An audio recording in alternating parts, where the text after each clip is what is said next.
আসসালামু আলাইকুম রহমতুল্লাহি ওয়া বারাকাতুহু। সম্মানিত দর্শক, ডক্টর মোহাম্মদ ইউনূসের সঙ্গে ডোনাল্ড ট্রাম্পের সম্পর্ক এবং বর্তমান অন্তর্বর্তীকালীন সরকারের সঙ্গে আমেরিকার যে সম্পর্ক, অর্থাৎ ট্রাম্প প্রশাসনের যে সম্পর্ক, এটি নিয়ে নানা রকম পক্ষ এবং বিপক্ষের কথা, মিথ অ্যান্ড ম্যাথোলজি চালু আছে। বাংলাদেশের সবাই আমরা জানি যে ডক্টর মোহাম্মদ ইউনূসের সঙ্গে ডেমোক্র্যাটদের একটা ভালো সম্পর্ক ছিল, বিশেষ করে হিলারি ক্লিন্টন এবং বিল ক্লিন্টন, এবং সেই সুবাদে বারাক ওবামার সঙ্গে তার একটা সহানুভূতিশীল সম্পর্ক ছিল, কিন্তু পারিবারিক সম্পর্কটা মূলত ক্লিন্টনের সঙ্গে এবং বিল ক্লিন্টনের সঙ্গে। আমেরিকাতে এটা নিয়ে প্রচুর আলোচনা হয়, অনেক বদনামও আছে যে বিল ক্লিন্টনের যে ফাউন্ডেশন রয়েছে, ক্লিন্টন ফাউন্ডেশন, এই ক্লিন্টন ফাউন্ডেশনে ডক্টর মোহাম্মদ ইউনূস বড় অঙ্কের টাকা ডোনেট করেছেন।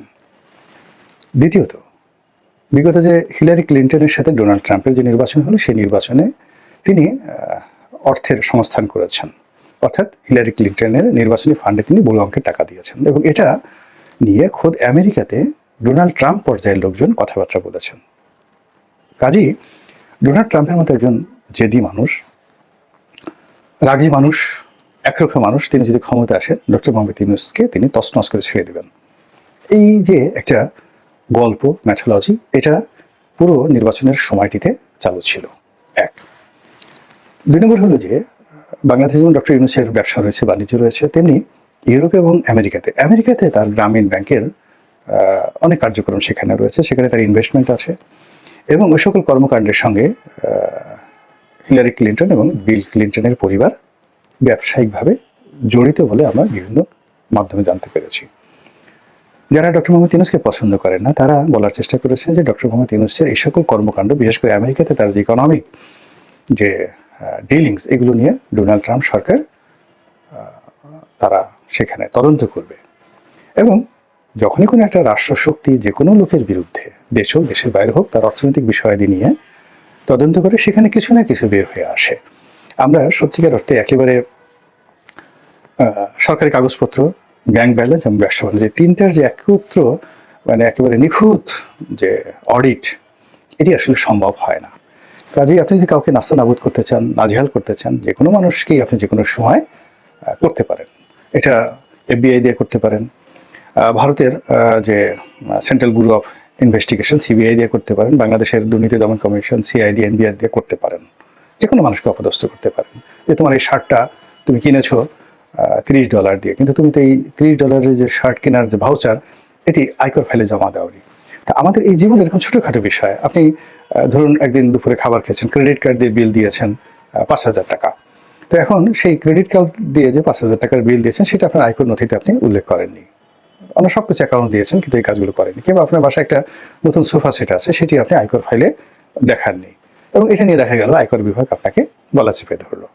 এটা সারা দুনিয়াতেই সম্ভব, এবং যখন রাষ্ট্রশক্তি কাউকে অপদস্থ করতে চায়, তারা এই কাজটি করে। তো সেই অর্থে ডোনাল্ড ট্রাম্পকে যেভাবে মিস্টার জো বাইডেন নানাভাবে অপদস্থ করার চেষ্টা করেছেন, তাকে গ্রেপ্তার করেছেন, কারাগারে পাঠিয়েছেন, অপমান করেছেন, তার বাড়িঘর তল্লাশি করেছেন, তার ব্যবসা বাণিজ্য তছনছ করেছেন, এবং তার অনেকগুলো কোম্পানি আমেরিকাতে রীতিমতো দেউলিয়া হয়ে গেছে। তো সেখানে মিস্টার ট্রাম্প তিনি ছেড়ে দেবেন না, সহজে ছেড়ে দেবেন। এবং ডক্টর মোহাম্মদ ইউনূস, এই যে তার যে বাংলাদেশের দুর্ভোগ এবং দুর্দশা, এটা কিন্তু শেখ হাসিনার কারণে হয়নি। এটি নরওয়ের একটি টেলিভিশন, অর্থাৎ যে নরওয়ে সরকার তাকে নোবেল পুরস্কার দিয়েছে। আপনারা জানেন যে নরওয়ের যে পার্লামেন্ট, সেখান থেকে নোবেল কমিটি, অর্থাৎ যে নরওয়েজিয়ান সরকার তাকে নোবেল পুরস্কার দিল, এবং ডেনমার্ক, নরওয়ে, ফিনল্যান্ড এবং যেগুলোকে স্ক্যান্ডিনেভিয়ান কান্ট্রি বলা হয়, তো এই দেশগুলো সরকারগুলো পরস্পরকে সহযোগিতা করে একসাথে কাজ করে, সুইডেন সহ।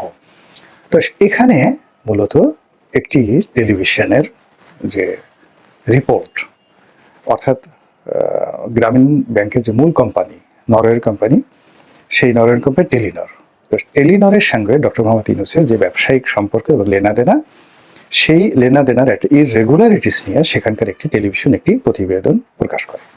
এখানে বাংলাদেশ সরকারের কোনো হাত ছিল না, এবং ওটাকে, যেমন ধরেন আমাদের শেখ হাসিনা, যে তিনি কি করলেন, জাস্টিস খায়রুল হক তিনি একটা রায় দিলেন, যে রায়টা প্রাথমিক অর্থে প্রথম দিকে যখন তিনি রায় দিলেন, সেই রায়ে তার কিছু মন্তব্য ছিল, যে তত্ত্বাবধায়ক সরকার আসলে মূল সংবিধানের সাথে কন্ট্রাডিক্ট করে।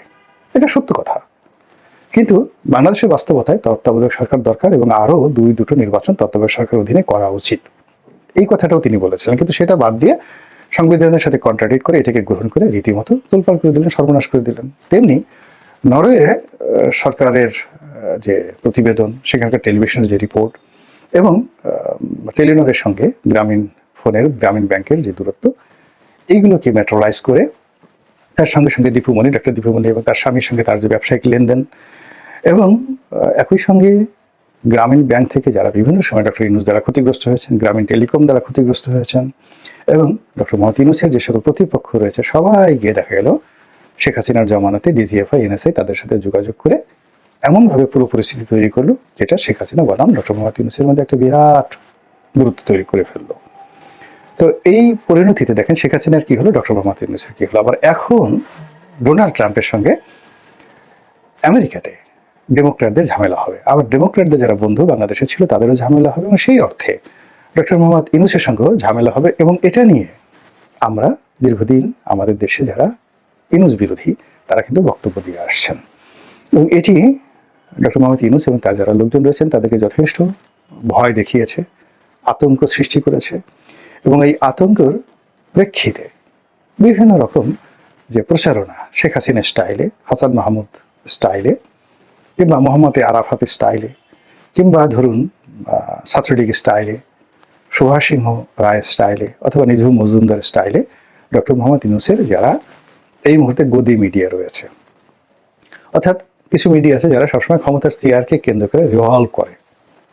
এবং খুবই লজ্জাকর ঘটনা, আমি খুব যাকে বলা হয় নিজের কাছে খুব ছোট মনে হয় নিজেকে, যে আমি এমন একটা দেশে জন্মগ্রহণ করেছি, এদেশের কোনো মানুষই ক্ষমতার বিরুদ্ধে দাঁড়াতে চায় না, তারপর সত্যের বিরুদ্ধে যেতে চায় না। তারা সকালে যে কথাটা বলেছে সেই কথাটা তারা জানে যে মিথ্যা কথা বলেছে, কিন্তু বিকেলবেলা কিয়ামত হয়ে যাবে, একেবারে আজরাইল এসে তার গলার টিপে ধরেছে, তারপর সে স্বীকার করবে না যে আমার ভুল হয়েছে, বা তার কথা পরিবর্তন করবে না, আমি বাঘের বাচ্চা, আমি যে কথা বলেছি সেটার উপরে স্থির থাকবই।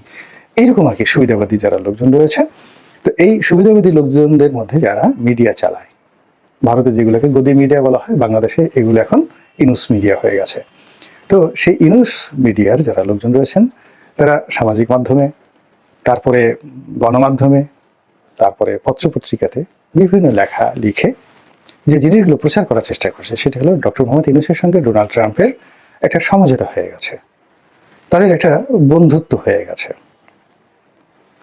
এবং সেই বন্ধুত্বের নমুনা হিসেবে কয়েকদিন আগে আমরা দেখলাম যে মহাকালের এই যাবৎকালে বাংলাদেশের যত বৈদেশিক চুক্তি হয়েছে, এর সবচেয়ে বড় বৈদেশিক চুক্তিটি হয়েছে আমেরিকার সঙ্গে বাংলাদেশের ট্রাম্প প্রশাসনের সঙ্গে। কি হলো, সেখানকার একটা তেল কোম্পানির কাছ থেকে আমরা নিরবচ্ছিন্নভাবে তেল গ্যাস পাওয়ার জন্য একটা চুক্তি করেছি। এটা কি হলো, ডোনাল্ড ট্রাম্পের সাথে সম্পর্ক যদি না থাকতে এই কাজ হতো? এইরকম অথর্ব, এরকম নির্বুদ্ধিতার মতো যে প্রচারণা। মূল ব্যাপার হলো যখনই কোথাও একটা খুব বড় ধরনের কেনাকাটা হয় সেখানে ভীষণ রকম দুর্নীতি থাকে, অনিয়ম থাকে। তো রাতারাতি আপনি আমাদের দেশে যে সকল দুর্নীতি হয়েছে শেখ হাসিনার জমানাতে, তার 90% দুর্নীতি হয়েছে জ্বালানি এবং খনিজ সম্পদ মন্ত্রণালয়ের মাধ্যমে। আপনি এই যে ব্যাংক থেকে টাকা লুট, হরি লুট, এস আলমের দুর্নীতি, তো এইগুলোর সঙ্গে আপনি এগুলো টোটাল দুর্নীতির 10%ও না। অর্থাৎ এস আলম, বেক্সিমকো, সামির গ্রুপ বা ব্যাংক থেকে অন্যান্য যারা টাকা লুট করেছে, ধরেন 2 লক্ষ কোটি টাকা। এখন আপনি 1 বছর যদি 5 বছর ধরে বাংলাদেশে যে পেট্রোলিয়াম আমদানি করা হয়েছে, পার লিটারে যদি 1 সেন্ট করে বা পার লিটারে যদি আপনি 2 টাকা করে আপনি চুরি করেন, তাহলে গত 15 বছরে এই পেট্রোলিয়াম আমদানিতে কত টাকা চুরি করেছেন? আচ্ছা, আবার এই পেট্রোলিয়াম ডিস্ট্রিবিউশন, বাংলাদেশের পেট্রোলিয়াম ডিস্ট্রিবিউশন, অর্থাৎ আপনি যাদেরকে পরিবহনের দায়িত্ব দিচ্ছেন, ট্রাক কোম্পানি, লরি কোম্পানি, তারপরে এই বিভিন্ন জাহাজ কোম্পানি, লাইটারিং কোম্পানি, কত হাজার কোটি টাকা দুর্নীতি হয়। এরপরে তেল গ্যাস উত্তোলন, একটা হলো বিদেশ থেকে আপনি কিনবেন, তারপরে এখানে ডিস্ট্রিবিউশন করবেন, বিক্রি করবেন, লাইসেন্স দিবেন, এগুলোতে আপনি টাকা মারবেন, তার সঙ্গে সঙ্গে আবার সিস্টেম লস দেখিয়ে এখান থেকে টাকা চুরি করবেন। গেল তেল গ্যাস। এরপর আপনি বিদ্যুৎ সেক্টর চিন্তা করেন, বিদ্যুৎ সেক্টরের পিডিবি, তারপরে পল্লী বিদ্যুৎ, এগুলোর মালামাল আমদানি করা, এগুলোর বিতরণ করা, লাইন স্থাপন করা, গত 15 বছরে কত হাজার কোটি টাকা এখানে বা কত লক্ষ কোটি টাকা এখানে বিনিয়োগ করা হয়েছে। সব জায়গাতে দুর্নীতি আছে। এরপরে যে সকল বিদ্যুৎ প্ল্যান্ট স্থাপন করা হয়েছে সেখানে দুর্নীতি আছে। যে সকল খনিজ সম্পদ উত্তোলন করা হয়েছে, আমাদের তিতাস গ্যাস থেকে শুরু করে বিভিন্ন কূপে আমাদের লোকালি আমরা যে ইম্পোর্ট করি, মানে সরি, যেগুলো আমরা এখানে উত্তোলন করি, কিংবা বিদেশ থেকে আমরা যে ক্রুড অয়েল আনি, অপরিশোধিত তেল আনি, সেই অপরিশোধিত তেল এনে বাংলাদেশে যেগুলো রিফাইন করি, রিফাইন করার পর এখান থেকে যে ফার্নেস অয়েল বের হয়, এখান থেকে যে অকটেন বের হয়, সেখানে কি পরিমাণ দুর্নীতি হয়। মানে বাংলাদেশে যে এই রিফাইন করার পরে যে অকটেনগুলো তৈরি হয়, তারপরে শেষে অন্যান্য যে সকল পেট্রোলিয়াম বাই প্রোডাক্ট তৈরি হয়, এখানে যে দুর্নীতির পরিমাণ হাজার হাজার কোটি টাকা, এই হাজার হাজার কোটি টাকার সঙ্গে এস আলমের টাকার কোনো তুলনাই হয় না। এই জিনিসগুলো জ্বালানি এবং খনিজ সম্পদ মন্ত্রণালয় করেছে। তারপরে নতুন কূপ খনন, বিভিন্ন কোম্পানিকে এজারা দেওয়া, বিশাল এখানে লক্ষ লক্ষ কোটি টাকার দুর্নীতি এবং ডিল। ফলে কি হলো, এই সেক্টরের সঙ্গে যারা জড়িত ছিলেন তারা চোখের অন্তরালে, চোখের আড়ালে এক একটা দানব হয়ে তারা এই বাংলাদেশকে শোষণ করেছে।